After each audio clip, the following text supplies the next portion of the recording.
Sziasztok! Üdvözlök mindenkit a Hagymelek konyhájában. Ebben a videóban egy dubai csoki ihlette sajttort elkészítését mutatom meg nektek, cukormentes változatban. Nem igazán a dubai csokis őrület miatt készült, azon szerencsére már túl vagyunk, és igen, tudom, hogy mindenkinek a fülén jött ki annó, mert a csapból is ez folyt, szóval a szülinapos, akinek készült, pisztácia és csoki függő.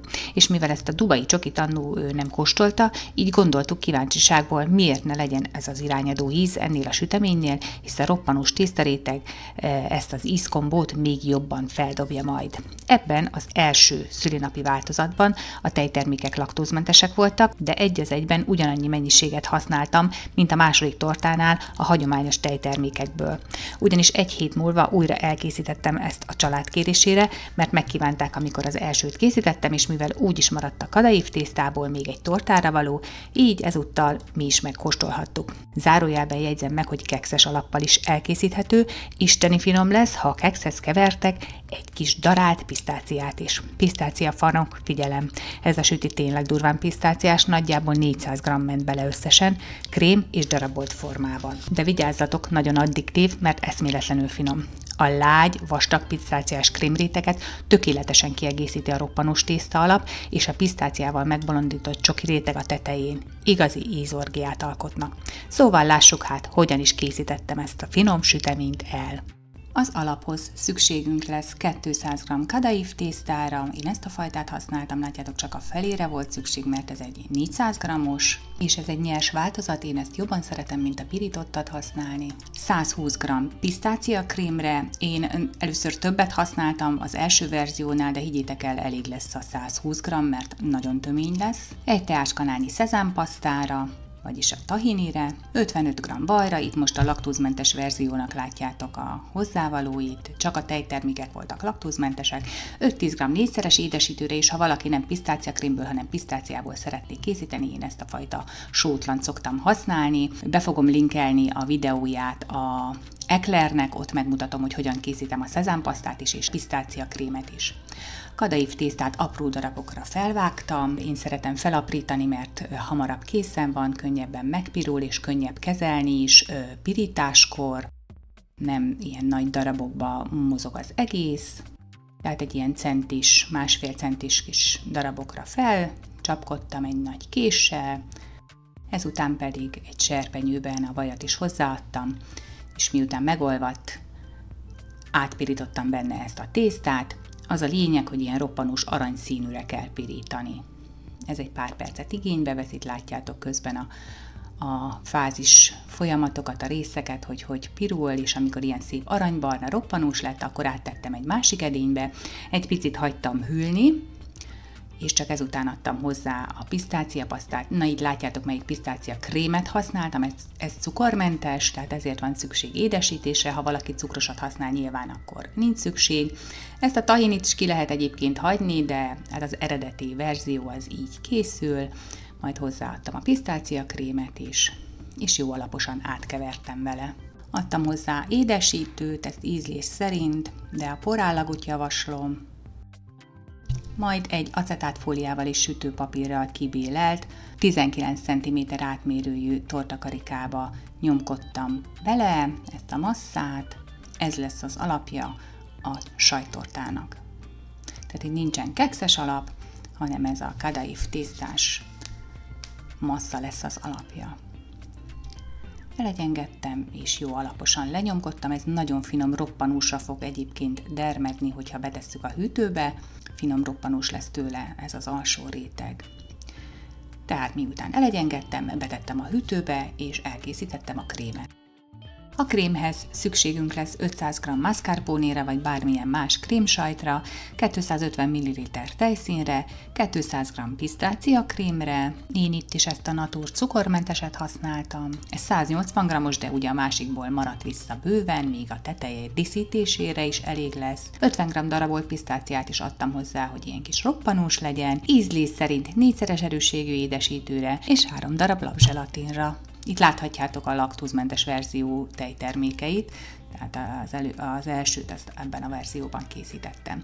A darabolt pisztáciát hozzáadtam a pisztáciakrémhez, elkevertem benne, ez nagyon-nagyon jó állagot ad neki, hogy ilyen kis roppanós darabok is lesznek majd benne, Majd a mascarpone-t átkevertem, ezt már érdemes szobahőmérsékleten tartani, hozzáadtam a pisztáciakrémet, ezzel is jó alaposan elkevertem, látjátok a kis darabokat benne.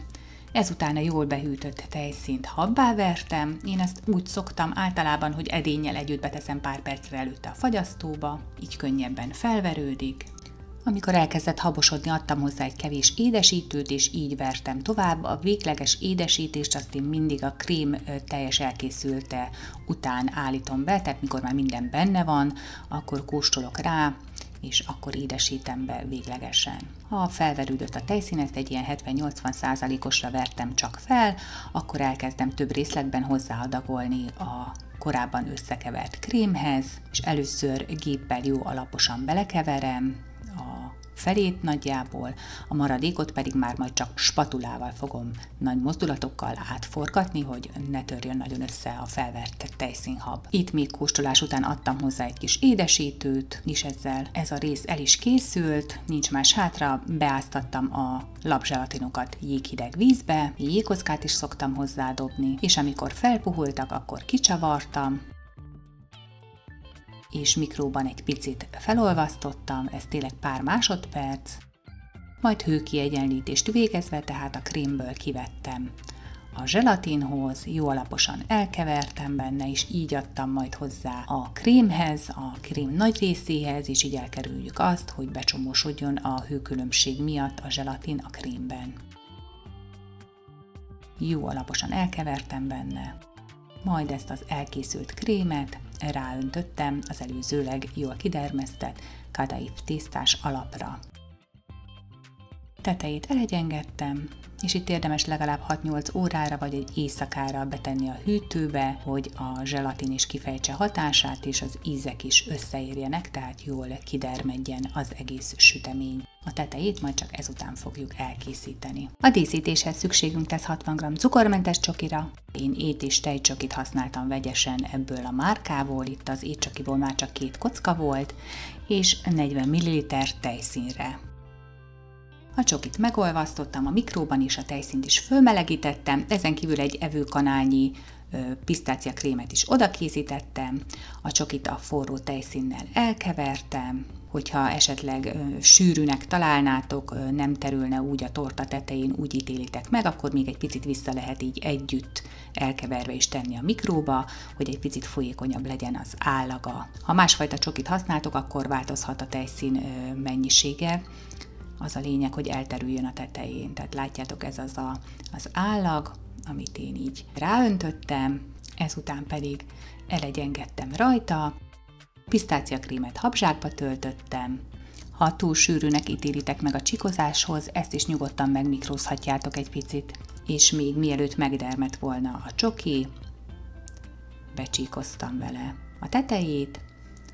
Először csak ilyen ritkábban, aztán még egy csíkot húztam mindegyik közé.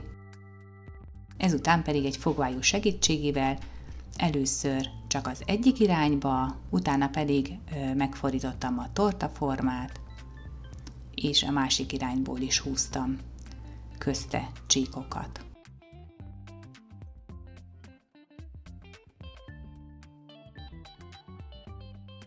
Így készült el ez a minta. Ezután ezt betettem a hűtőbe, hogy egy picit megdermedjen rajta a csoki, az utolsó simításokat majd csak ezután végeztem el rajta. Tehát kicsomagoltam a süteményt, levettem róla a tortakarikát, az acetátfóliát, és a tetejét úgy fejeztem be, hogy körbe szórtam nagyra darabolt pisztáciával, tehát ezt nem ledaráltam, csak egy késsel ilyen nagyobb darabokra vágtam. A laktózmentes verzió az így maradt, tehát itt ezt láthatjátok, de aztán miután még egyszer elkészítettem, közben kaptam ilyen gyönyörű, szép, szárított mini rózsabimbókat. Láthatjátok, csodaszépek, és úgy gondoltam, ha már ebbe a keleti irányba elmentünk ezzel a süteménnyel, akkor ebből teszek rá.